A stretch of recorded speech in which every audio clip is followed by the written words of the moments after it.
नमस्ते दोस्तों, welcome to filtered finance IPO analysis. आज हम 3 आईपीओ डिस्कस करेंगे, इन डिटेल रिव्यू करेंगे। एज अ इन्वेस्टर हमारे एक्सपेक्टेशंस क्या रहेंगे। Yes, 15 to 20% listing gain achieve करना, और ये नॉर्मल इन्वेस्टर्स के लिए इनफ होता है।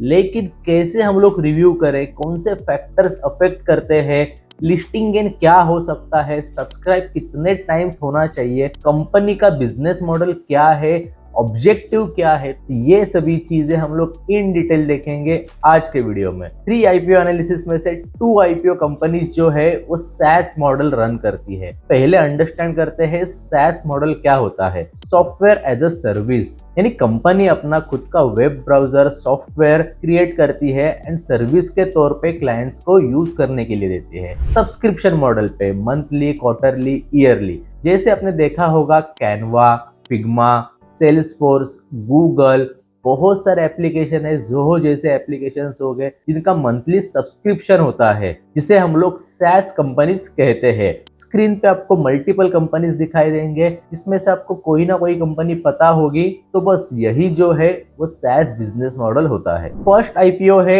एक्सेलसॉफ्ट टेक्नोलॉजी, जो आप स्क्रीन पे देख सकते हो। फाउंडेड इन 2000, टोटल एम्प्लॉयज मोर देन 1000 है। फर्स्ट कंपनी देख रहा हूं मैं, फर्स्ट मतलब बहुत टाइम के बाद ये पहली कंपनी देख रहा हूं जिसके 1000 के ऊपर एम्प्लॉयज है। प्रेजेंस देख सकते हो, मल्टीपल कंट्रीज में इनका प्रेजेंस है। Global SaaS company in learning and assessment solution. अभी इंपॉर्टेंट फोकस कहाँ पे है, तो एडटेक कंपनीज, LMS सर्विस, तो ये सभी बिजनेस मॉडल पे आप देख सकते हो। इनके मोर देन 200 क्लाइंट्स है, 30 मिलियन प्लस लर्नर्स है वर्ल्ड वाइड। की क्लाइंट्स कौन है, तो नेक्स्ट जेन आपने सुना होगा, एसेंट लर्निंग आपने सुना होगा।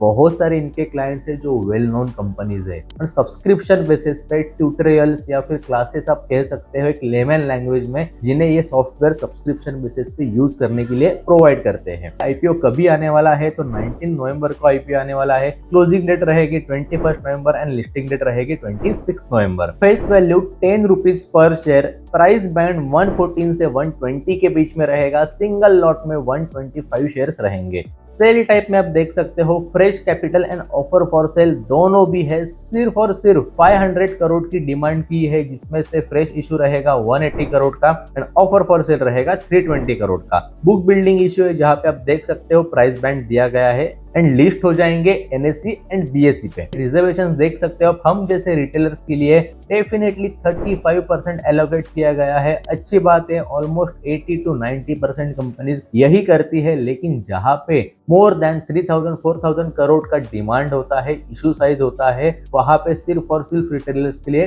10% एलोकेट किया जाता है। प्रोमोटर होल्डिंग आप देख सकते हो, प्री इशू सिर्फ दिया गया है 94%, पोस्ट इशू लेस देन 64 नहीं होना चाहिए। फाइनेंशियल्स में देखो तो एसेट्स आप देख सकते हो, कंसिस्टेंसी मेंटेन रखी है, आप कह सकते हो, ना कि ड्रेस्टिकली ग्रो हुए हैं। टोटल इनकम लास्ट 3 इयर्स में देखो तो ये स्लोली स्टडीली ग्रो हो रहे हैं। प्रॉफिट आफ्टर टैक्स आप देख सकते हो, लास्ट ईयर के कंपैरिजन में करंट ईयर में मल्टीफोल्ड में इंक्रीज हुआ है। EBITDA आप देख सकते हो, यहाँ पे सिर्फ 3 करोड़ का है और प्रॉफिट जो है 34 करोड़ का है ना कुछ अजीब सी चीज। यहाँ पे ही बहुत सारे कंपनीज फंस जाते हैं। क्यों, तो मतलब एक्चुअल में उनका प्रॉफिट वो ऑपरेशन से नहीं आता है।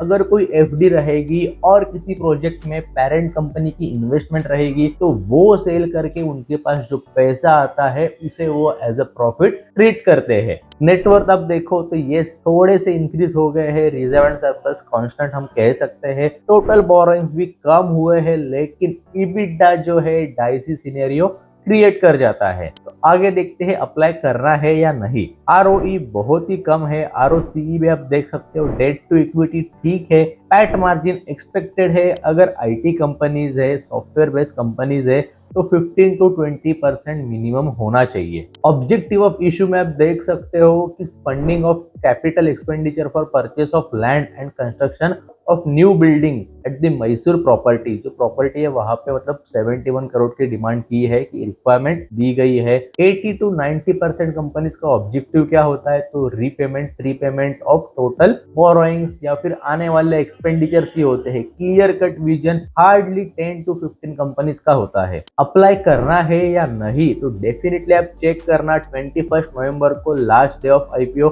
अगर ये IPO more than 25 times subscribe हुआ है तो yes you can take your decision to apply. और ग्रे मार्केट प्रीमियम के लिए सब्सक्राइब करना हमारे चैनल को, क्योंकि एक सिंगल 1 मिनट के वीडियो में हम लोग सभी कंपनीज का ग्रे मार्केट प्रीमियम लिस्टिंग इन क्या हो सकता है, expected listing in I am telling you short में डेफिनेटली डिस्कस करेंगे। तो यस अभी चैनल को सब्सक्राइब करना एंड फ्रेंड्स एंड फैमिली के साथ शेयर करना। नेक्स्ट आईपीओ जो है capillary technologies, same SaaS model ही है। यहाँ पे आप देख सकते हो founded in 2008, headquarters in Bangalore, SaaS company in customer loyalty and engagement, operates 30+ countries and 250 global brands जैसे कि Tata, Domino's, Puma, Shell, Jockey. जितने भी ब्रांड्स आप देख रहे हो तो इसमें से कौन सी भी आईटी कंपनी नहीं है जो कि उनका खुद का प्रोडक्ट रहेगा।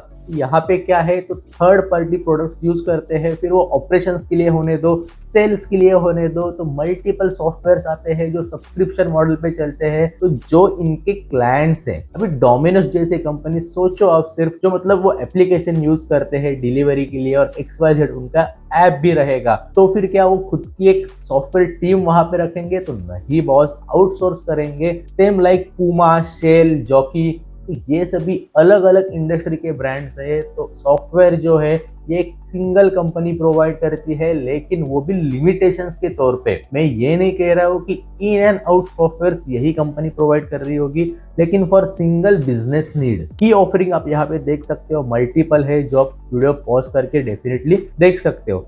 आईपीओ कभी आने वाला है तो 14 नवंबर को क्लोजिंग डेट रहेगी, 18 नवंबर एंड लिस्टिंग डेट रहेगी 21 नवंबर। अगर आप ये आईपीओ को अप्लाई कर रहे हो तो जो हमने पहले आईपीओ देखा तब तक आपका फंड्स भी रिलीज हो सकता है। फेस वैल्यू 2 रुपीज पर शेयर, प्राइस बैंड 549 to 577 पर शेयर रहेगा।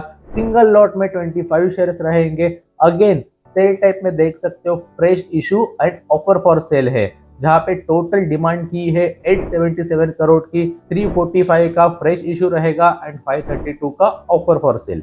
इन्वेस्टर कैटेगरी रिजर्वेशन में हम जैसे रिटेलर्स के लिए सिर्फ 10% एलोकेट किया गया है, तो कम चांसेस बनते हैं हम जैसे रिटेलर्स को आईपीओ लगने के। प्रमोटर होल्डिंग 67% फ्री इश्यू है, तो ये 50% से कम नहीं डाइल्यूट होना चाहिए। लॉट साइज में आप देख सकते हो, सिंगल लॉट को अप्लाई कर रहे हो तो कितनी अमाउंट रिक्वायर्ड है।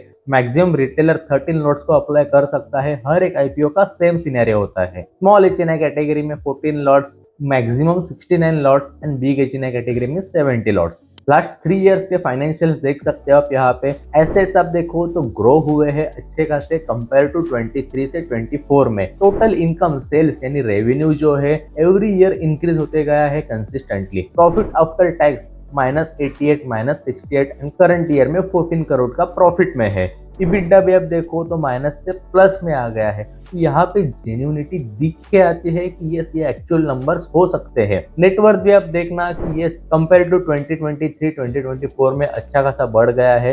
Reserve and surplus yes current year में अच्छा खासा ग्रो हुआ है। टोटल बोरिंग्स भी इंक्रीज हुई है, जिसके चलते EBITDA and profit after tax पे इम्पैक्ट आएगा। यानी कि टोटल बोरिंग्स यानी कि जो कर्जा होता है उसके ऊपर इंटरेस्ट भी पे करना होता है, जिसके वजह से प्रॉफिट आफ्टर टैक्स कम हो जाता है। ROCE 2.76% बहुत ही कम है। डेट टू इक्विटी ठीक ठाक है।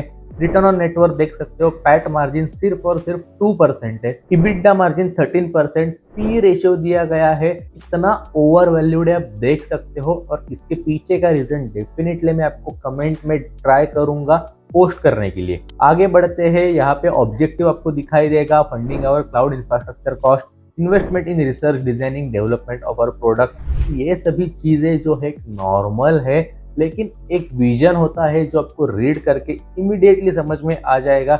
ऐसी कुछ खास चीज यहाँ पे दिखाई नहीं दे रही है। अप्लाई करना है या नहीं, यस 18 नवंबर को डेफिनेटली आप चेक करना अप्लाई करना है या नहीं। अगर मोर देन 20% ये आईपीओ सब्सक्राइब हो रहा है तो yes you can take your decision. Third IPO देखते हैं, बहुत ही पावरफुल आईपीओ है, फुजियामा पावर सिस्टम। ये एक सोलर बेस्ड कंपनी है। आगे हम लोग देखते हैं बिजनेस मॉडल क्या रहेगा, एक्चुअल नंबर्स क्या हो रहेंगे। Founded in 2070, industry rooftop solar energy. Products आप देख सकते हो, inverters, panel, battery, chargers, UPS system, तो हर एक चीज कवर कर रहे हैं। ऑपरेशंस एंड रीच में देख सकते हो, डिस्ट्रीब्यूशन नेटवर्क बहुत बढ़िया है।